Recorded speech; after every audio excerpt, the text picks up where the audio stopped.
Xin chào tất cả anh em trong ngành nhôm kính. Ngày hôm nay tôi xin giới thiệu với mọi người một dòng máy cắt nhôm hai đầu cải tiến hiện đại mới nhất của năm 2020.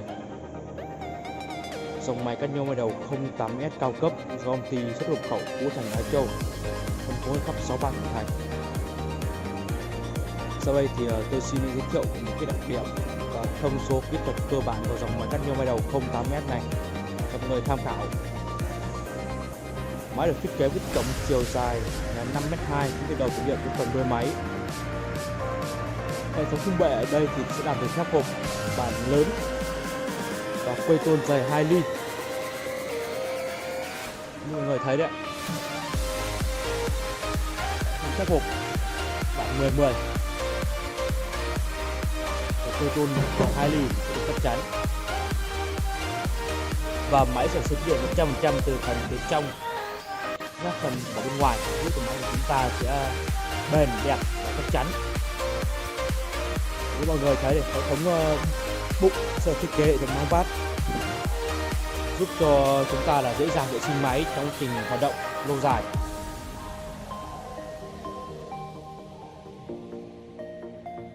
Và với cái thiết kế là sắt hộp đây mọi người thấy thì máy chúng ta sẽ rất là đầm.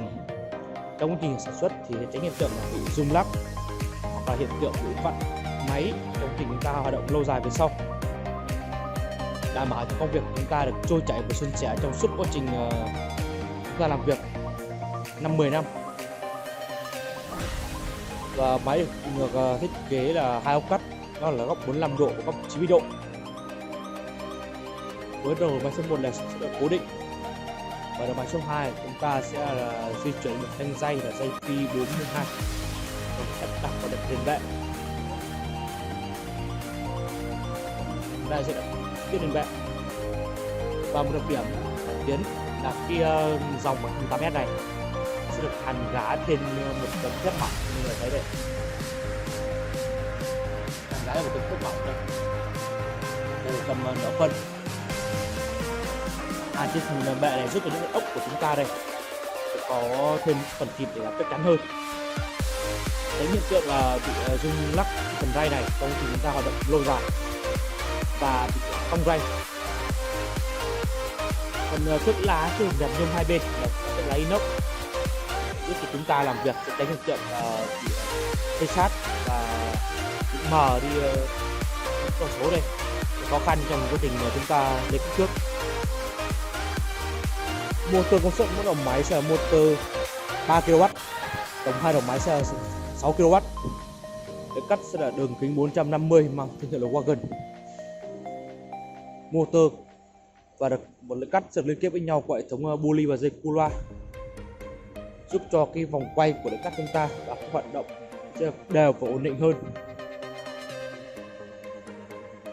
Và với cái hệ thống motor và lưỡi cắt lớn như này, chúng ta sẽ cắt được tất cả hệ nhôm trên thị trường, kể cả nhôm thành vân dương hay nhôm sinh pha, và một vài hệ nhôm thủy được có chiều rộng là 26 phân.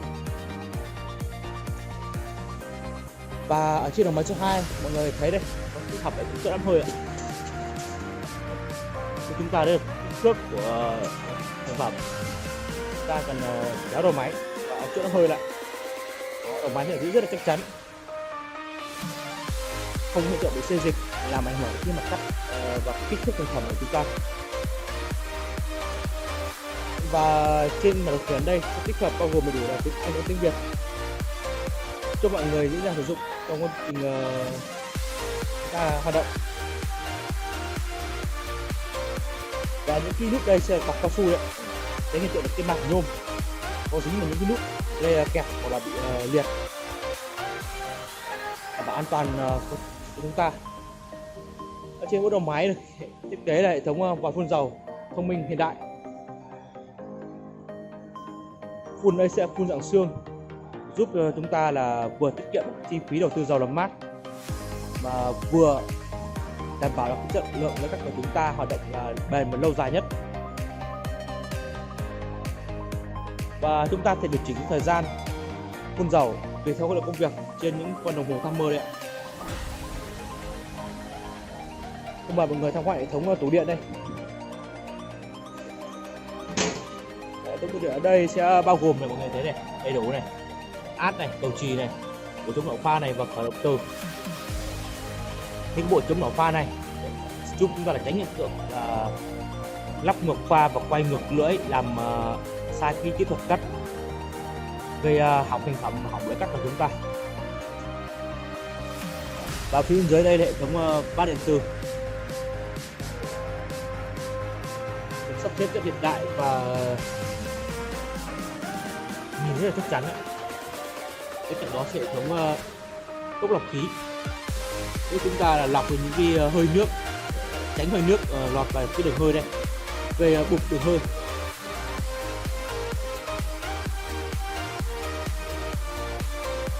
Mời mọi người tham quan phần phía sau.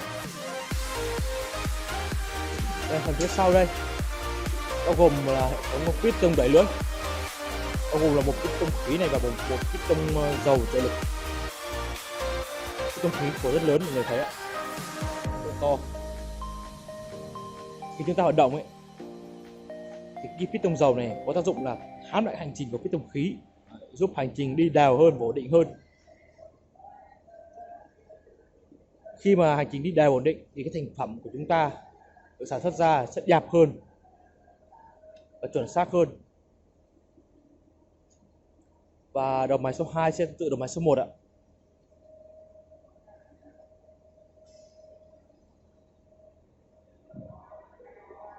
Vâng, thì vừa rồi tôi đã giới thiệu về những cái đặc điểm, thông số kỹ thuật và những cải tiến của dòng máy cắt nhôm hai đầu 08S này cho mọi người tham khảo. Thì mọi người ai có nhu cầu xin liên hệ với tôi qua số điện thoại dưới màn hình, hoặc là đến trực tiếp cơ sở chúng tôi tại 3 miền ấy, Bắc Trung Nam, có tổng cộng 5 cơ sở, để được tham khảo máy và test máy trực tiếp tại công ty. Xin trân trọng cảm ơn mọi người theo dõi video của tôi ạ. Hẹn gặp lại mọi người trong những video lần sau.